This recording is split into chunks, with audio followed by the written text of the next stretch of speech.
سؤال القطعة من أتقل الأسئلة اللي بتكون على الأطفال، فإيه رأيكم نشوف حل كده بسيط نحاول نخرجهم من القلق ده ويكونوا مستريحين وهم بيحلوا؟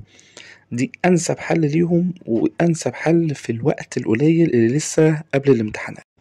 كل اللي علينا وإحنا بنراجع سؤال القطعة هنعمل حاجة في الأول خالص، إن إحنا نشرح القطعة كقصة بالعربي، يعني نحكي القطعة كده رواية بس كده كقصة بس نحكيها للطفل، هو هيعلق القصة في دماغه، فبالتالي لو القطعة دي جات له تاني في الامتحان هيبقى فاكر الأحداث، مش هيضطر إن هو يقرأ القطعة. تمام، طبعا لو الطفل مستواه كويس وكل حاجة تمام يشتغل عادي ويقرأ ما شاء الله وهيحل لوحده، بس في أطفال بيكون المستوى في ترجمة الكلمات ضعيف شوية، فده هينفع معاه الموضوع ده كويس جدا. فتعالوا نجرب كده الموضوع ده، خصوصا اللي ما عادش فيه وقت ان احنا اصلا نحل كل حاجة بالتفصيل، وخصوصا سؤال القطعة بالذات لان بياخد وقت طويل عشان يتحل. فتعالى نبتدي بأول حاجة في المنهج معانا. بيقول لي هنا ان في ولد الهواية بتاعته ان هو يقرأ الكتب او يقرأ القصص. تمام، امبارح قرأ قصة عن ولد شغال راعي غنم. راعي الغنم ده اللي هو بياخد الغنم يطلع بيه في اي مكان كده يقعد يرعاه يجيب له اكل والكلام ده كله. المهم الواد ده كان قاعد زهقان في يوم، فقام قال ايه تعالى اما اعمل ايه حاجه كده ايه تفض الملل اللي انا فيه دي شويه. عمل ايه؟ راح قعد يصرخ ويزعق ويقول ديب ديب ديب. طبعا الناس اللي حواليه عملوا ايه؟ سابوا اللي في ايديهم بقى، سابوا الشغل بتاعهم وطلعوا يجروا على المكان اللي هو فين اللي هو فيه عشان يلحقوه من الديب بتاعه وينقذوا مين الغنم بتاعه عشان الديب ما ياكلوش ولا ياكلوا الغنم. الناس طبعا طلعت له وراحت ما لقتش حد، ما لقتش في ديب ولا لقت في اي حاجه، فضحك وقعد يقول لهم ايه ده بس كانت ايه انا كنت بهزر وكنت ايه بضحك عليكم يعني. المهم الناس طبعا كانوا متضايقين وسابوه ايه ومشيوا.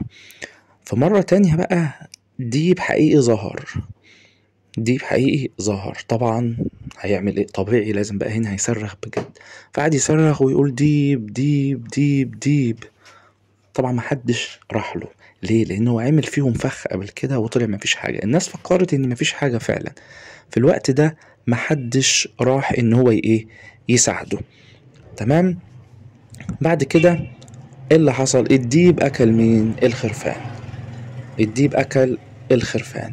هنا الولد اللي عمل الحاجة دي اسمه بيتر عمل ايه؟ فهم ان محدش جه. ليه؟ لان هو كان بيكذب عليهم فما عادش حد بيصدقه. تمام، يبقى ده القصة بتاعتنا، دي القطعة باختصار، ان كان في ولد شغال ايه؟ شغال راعي، عامل فخ في الناس، قاعد يقول لهم ديب ديب، راحوا له ملقاش حاجة، فرجعوا لما الديب فعلا راح وقال ديب ديب محدش راح له لان كذب عليهم فين؟ في الاول. تعال نشوف الاسئلة بقى. تمام، الاسئله دي هي اللي هتتذاكر كويس، هي الكلمات بتاعتها اللي هتتذاكر لان هي لازم يفهمها عشان يعرف يحل. هي القصه في دماغه بالعربي بس لازم يفهم الاسئله كويس عشان يعرف يحل. تمام، عندي اول سؤال بيقول لي بيتر راى a real حقيقي. شاف ايه حقيقي؟ يا ترى وولف ديب ولا فيلجر ولا شخص ولا شيب؟ شاف الخرفان ولا كات قطه؟ لا، هو شاف ايه حقيقي؟ شاف حقيقي، شاف الديب. كل الحاجات دي كانت موجودة بس ايه اللي هو شافه في القصة؟ شاف الديب، يبقى عندي wolf. تمام، بعد كده بقول لي the word save. كلمة save means keep something نقط. save يعني ينقذ، save دي يعني ينقذ.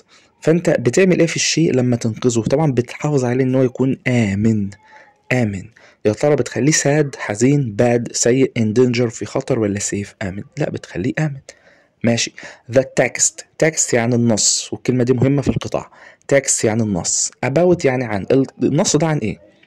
احنا قلنا ان هو بيحب يقرأ القصص، يبقى عن قصة صح؟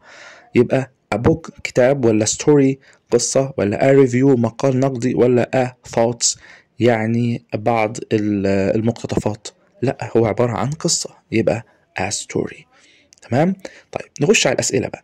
بقول لك did بيتر اللي هو الولد did في الأول معناها هل بيتر tell يخبر the truth بيخبر الحقيقة؟ هل هو بيقول الحقيقة؟ لا، ما قالش الحقيقة. ليه؟ لأنه ضحك على الناس. خليك فاكر، ما انت عارف اهو، بيتر ده في القصة لا كان كذاب، ضحك على الناس، صح؟ وقعهم في فخ. طيب يبقى هنا بيتر ده ماله؟ لا، مش بيقول الحقيقة. يبقى يس ولا نو؟ يبقى نو. هو بقول لك هل بيقول الحقيقة؟ يبقى نو. يبقى no he didn't. no he didn't. لو السؤال بدid بقول yes he did أو no he didn't. بما إن هنا no يبقى no he didn't. طيب السؤال التاني بيقول لي what does the underlined word، الكلمة اللي تحتها خط، الكلمة اللي تحتها خط اللي هي اسمها him refer to، عايدة على مين؟ هنا أنا هضطر أقرأ الجزء ده. تمام، هضطر ان انا اقرا الجزء ده. يبقى هشوف كلمه هم فين واقرا الجمله من اولها لاخرها عشان اعرف. عندي هم دي موجوده في السطر الرابع، موجوده في السطر الرابع. هنقرا الجمله اللي قبلها في السطر الثالث.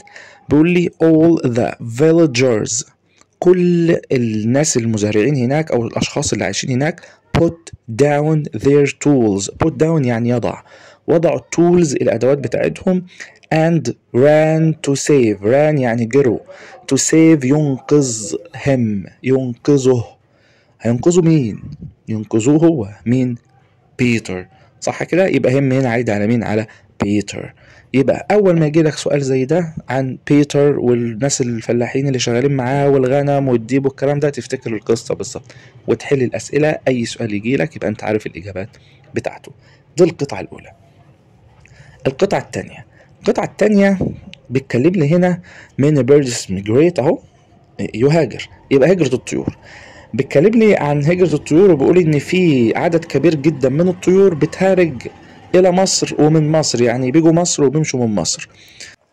طبعا بيتنقلوا من مكان لمكان عشان يعيشوا في مكان. فيهم ناس بتحب البرد فبيروحوا المناطق الباردة، في ناس بتحب الحر فبتروح المناطق الحارة، ولما الجو يطير تاني يرجعوا تاني، وهكذا طبعا سنة ورا سنة. طبعا هم بيروحوا من مكان لمكان. طبعا افريقيا بتكون حارة واوروبا بتكون باردة، فبتبدل العملية دي، في الحر بيروحوا هناك وهكذا. تمام.